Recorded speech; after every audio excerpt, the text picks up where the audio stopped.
Hello everybody, Daniel here again. I'm going to show you how to make cool sisters today. I'm like the Oprah of cool sisters, except instead of cars, I'm handing out cavities.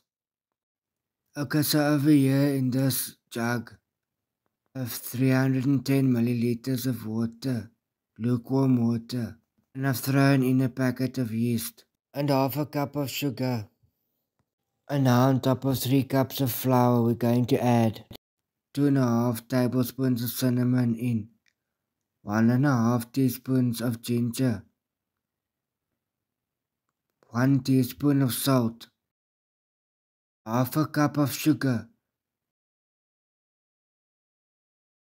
Then you grab a nachi and you zest the nachi and you rotate it because the white part's bitter, like your mother-in-law. And then you grab that wooden spoon your Oma used to murder you with when you were naughty. And you mix up all the dry ingredients until they're evenly mixed. And this is that yeast. Check, it's got a lekker frothy on top. Now you make a well in the middle of your flour. And you pour that yeast mixture in. And you stir it around until it looks like this. This is how you stir it. It's almost like you're mixing cement, but it just will taste a lot better.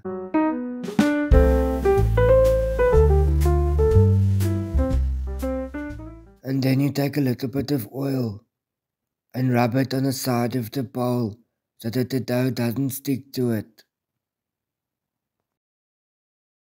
And then you put some oil on your hands and you loosen the dough from the bowl to get it ready for when you cover it and let it rise.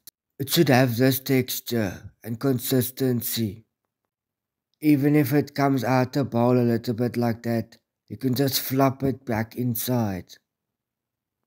Then you rotate the bowl and make it all neat. It even rose a bit before I got the lid. If you can't find a lid that fits your bowl, you can use cling wrap. I've used a lid that fits and I put a little bit of tape over the steam hole over there. Now the dough has risen double in size. For me it took about an hour. And you take them and roll them into little bolletjies like that. Still with the oil on your hands, and you put it on a cutting board with flour on it. You shape all your couscous so that they're about the same size, even though if you want to make a few bigger or smaller, it's okay. You're just gonna come out with a few less, but keep the bigger ones for yourself. Once you've got all of them, you count them. 1, 2, 3, 4, 5, 6, 7, 8, 9, 10, 11, 12, 13, 14, 15, 16, 17. Okay, there's 22 couscous. And now you put the stove on high, put the oil in. About half a pot of oil is fine, because the couscous just float to the top.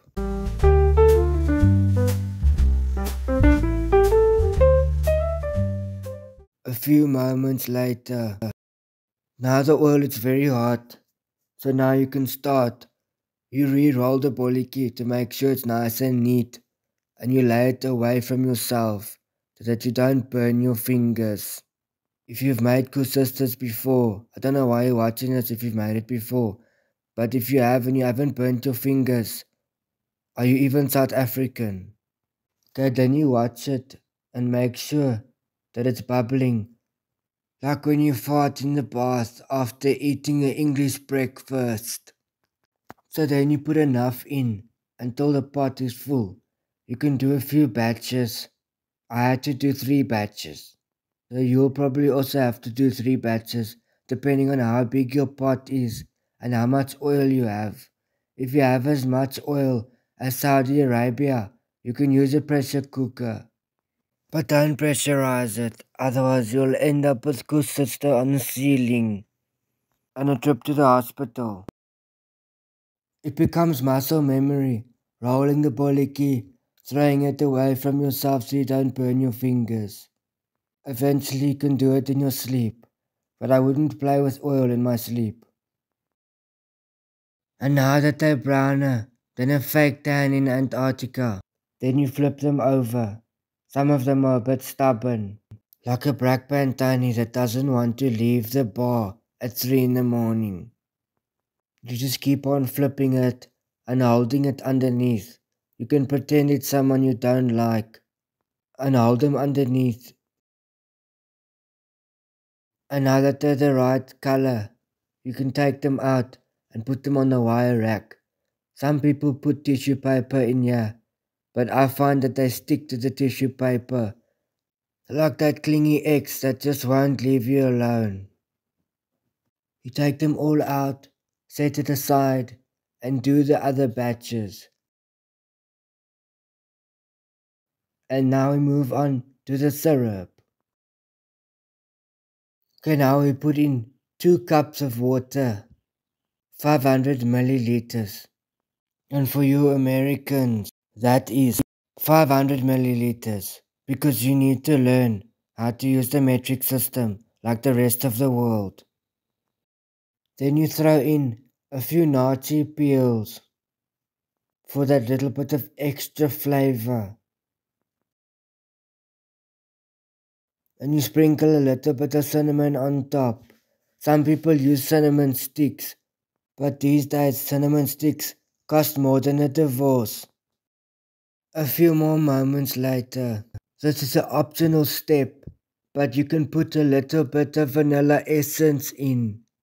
I like to put 3 proppies of vanilla essence in it, just to give it that little bit of extra flavor, seeming I didn't put cardamom or aniseed in, because we're not making perfume, even though it smells so nice. It smells better than the popcorn at the movie theater that one time when I went to go watch 50 Shades of Grey. Then you throw the 2 cups of sugar in and you mix it around so it doesn't burn. You don't have to stir it consistently, just keep it from burning.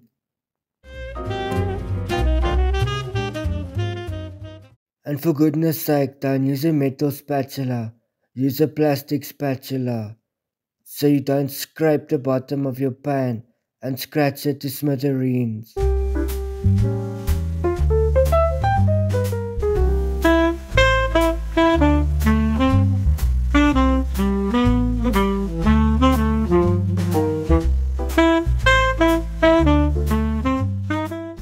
And now that it's boiling, you put your kusistas in and you roll it around in the syrup like a banana tani that still hand rolls her cigarettes. And then you grab a spoon and cover it in the syrup, making sure all of them are covered evenly. Then you give them a little squeeze with a spatula so it can soak up a bit of syrup. Then you take them out and put them on a plate and let them cool down for when you do the coconut.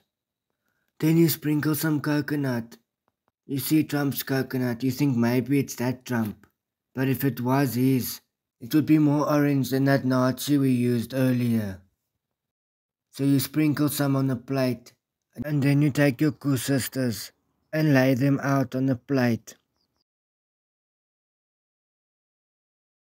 Then you sprinkle some more on top, and you roll it around until it's evenly covered in coconut. And then you pack it on a plate to rest a little bit.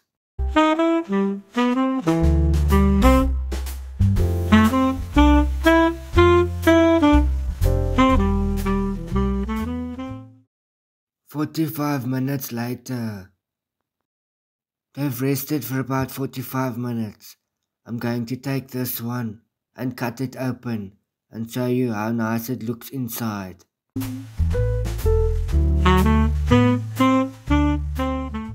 It's nice and crispy on the outside and soft on the inside. That's the texture that you want. And there you have it. That's how you make kusistas with the Mediterranean twist. Please don't forget to like and subscribe for more videos. And thanks again to Rory's Fun Kitchen for having me on as a guest and letting me exclusively show you how to make one of my favorite recipes.